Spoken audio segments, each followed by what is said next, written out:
Boa noite, ouvinte. Eu sou Luiz Cubidius, CEO da Cortex Créditos Tributários. No episódio de hoje, vamos abordar a recente decisão do Supremo Tribunal Federal sobre o ressarcimento de ICMS para consumidores de energia elétrica, que pode impactar as tarifas e os direitos dos consumidores. O julgamento sobre o percentual de repasse do Reintegra, um regime especial que devolve parte dos tributos sobre exportações e como as recentes mudanças podem afetar o setor. A proposta do governo federal para aumentar a tributação sobre lucros e juros pagos a sócios, com o projeto de lei número 3.394 de 2024, que está sendo analisado com urgência pelo Congresso Nacional. E antes, eu gostaria de lembrar vocês de seguir a Cortex nas suas redes sociais, se inscreva no nosso canal do YouTube e também no nosso Instagram, que é Cortex Créditos Tributários. Primeira notícia de hoje, as novas regras do IRPJ e CSLL para contratos de concessão e transmissão de energia elétrica. A Receita Federal divulgou recentemente orientações sobre a aplicação do lucro presumido para empresas que prestam serviços de construção, recuperação e manutenção de infraestrutura vinculada a contratos de concessão de serviços públicos de transmissão de energia elétrica. Para o Imposto de Renda de Pessoa Jurídica, o IRPJ, o percentual de presunção aplicado na base de cálculo será de 32%, independentemente do uso de materiais para atividades relacionadas à construção da infraestrutura. Já para as receitas provenientes da operação e manutenção, será de 16%. Quanto à Constituição Social sobre o lucro líquido, a CSLL, o percentual de presunção será de 32% para a construção e 12% para a operação e manutenção da infraestrutura. Essas regras, conforme a Instrução Normativa da RFB 1700 de 2017, devem ser aplicadas com base na receita bruta efetivamente recebida, seguindo a prática do regime de caixa. Essa orientação é uma atualização parcial da solução de consulta COSIT 112 de 2016 e esclarece a aplicação dos percentuais para atividades vinculadas à concessão de serviços públicos. As novas diretrizes buscam fornecer maior clareza na apuração dos tributos para as empresas envolvidas na construção e operação de infraestrutura para a transmissão de energia elétrica. A segunda notícia, Receita Federal atualiza regras para ressarcimento e compensação de créditos fiscais. A Receita Federal do Brasil, a RFB, publicou novas diretrizes para o uso de créditos fiscais decorrentes de subvenção para a implantação ou expansão de empreendimentos econômicos, conforme a Lei 14.789, de 29 de dezembro de 2023. A Instrução Normativa RFB de 2055, número 2055, de 6 de dezembro de 2021, foi alterada para estabelecer que empresas que apurem créditos fiscais relacionados a essas subvenções podem solicitar o ressarcimento ou compensar débitos próprios utilizando o programa Perdecomp ou os formulários específicos, caso não seja possível o uso do programa. As novas regras definem que o pedido de ressarcimento deve se referir a um único período de apuração e que a declaração de compensação deve ser precedida de um pedido de ressarcimento. Caso o crédito não seja compensado, o ressarcimento será feito até o 24º mês após a solicitação original. A atualização também inclui uma nova seção na Instrução Normativa que regulamenta detalhadamente o processo de ressarcimento e compensação para créditos fiscais originados de subvenções para empreendimentos econômicos. Essas mudanças entram em vigor a partir da publicação do Diário Oficial da União. Terceira notícia, o STJ decide que juros de mora não incidem sobre tributos em regime especial. O Superior Tribunal de Justiça, o STJ, decidiu por unanimidade que não há incidência de juros de mora sobre tributos suspensos durante a vigência no regime de admissão temporária para a utilização econômica.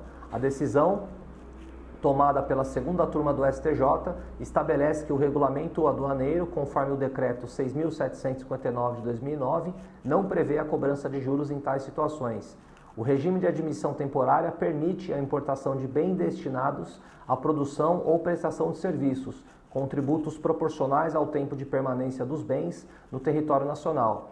Durante esse período, a exigibilidade dos tributos é suspensa. O Tribunal Regional Federal da 2ª Região TRF2 já havia decidido que a cobrança de juros moratórios era inadequada, uma vez que o atraso no pagamento não era imputável ao contribuinte, mas sim a própria suspensão da exigibilidade dos tributos.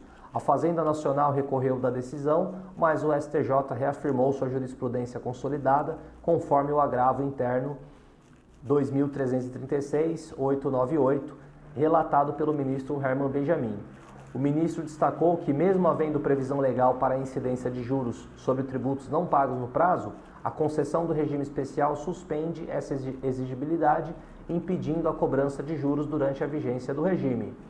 Quarta notícia, a isenção de imposto para painéis solares avança na Câmara e pode reduzir custos ao consumidor.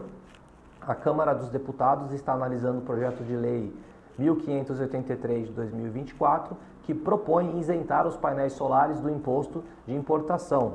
A proposta visa reduzir os custos de instalação de sistemas fotovoltaicos e promover a expansão da energia solar no Brasil.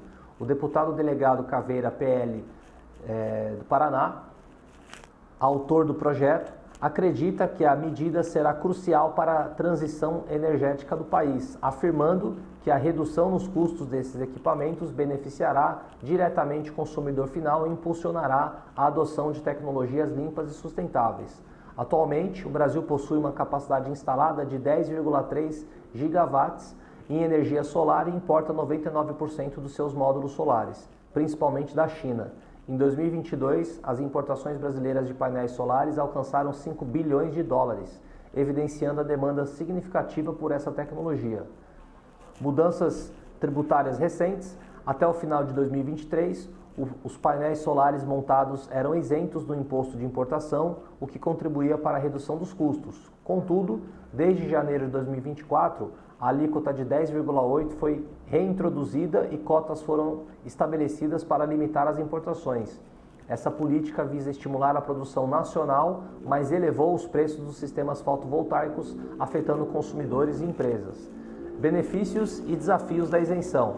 A isenção proposta no projeto de lei 1583 de 2024 tem o potencial de reverter esse aumento de custos, incentivando a adoção mais ampla da energia solar e expandindo a capacidade de geração limpa no Brasil. No entanto, a proposta também gera debate sobre seu impacto na indústria local. Enquanto alguns acreditam que a isenção é vital para a transição energética, outros temem que ela possa desestimular o desenvolvimento da indústria nacional de equipamentos solares.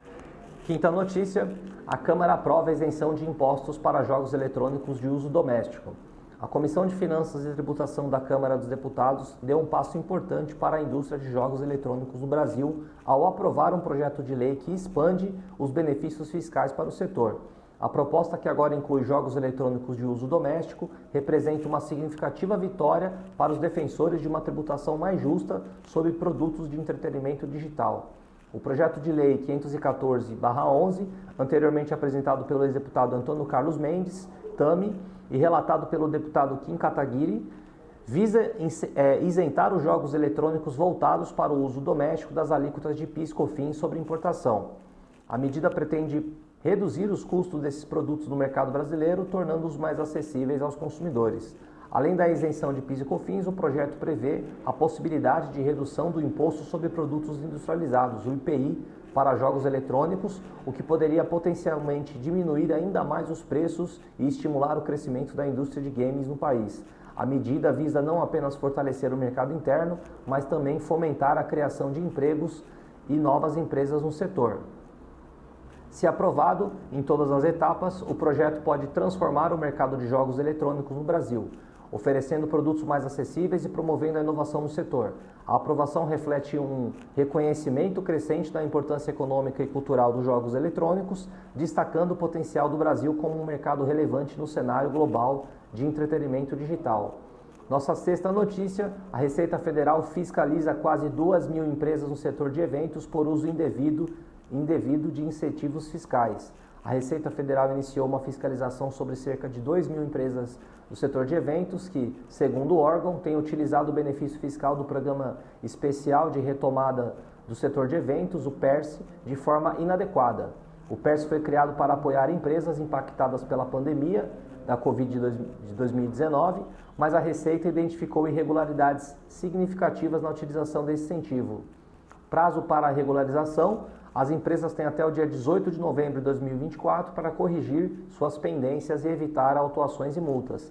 A Receita Federal iniciou a declaração de incentivos, renúncias, benefícios e imunidades de natureza tributária, DIRB, que permitiu identificar o uso indevido do benefício fiscal por empresas que não finalizaram o processo de habilitação.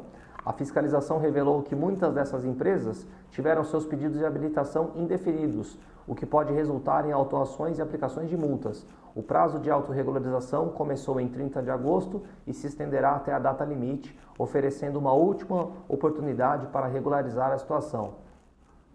Para se adequar às exigências da Receita Federal, as empresas podem incluir uma autorregularização de débitos que atendam aos seguintes critérios. 1. Débitos não constituídos até 23 de maio de 2024, incluindo aqueles que estejam em procedimento de fiscalização.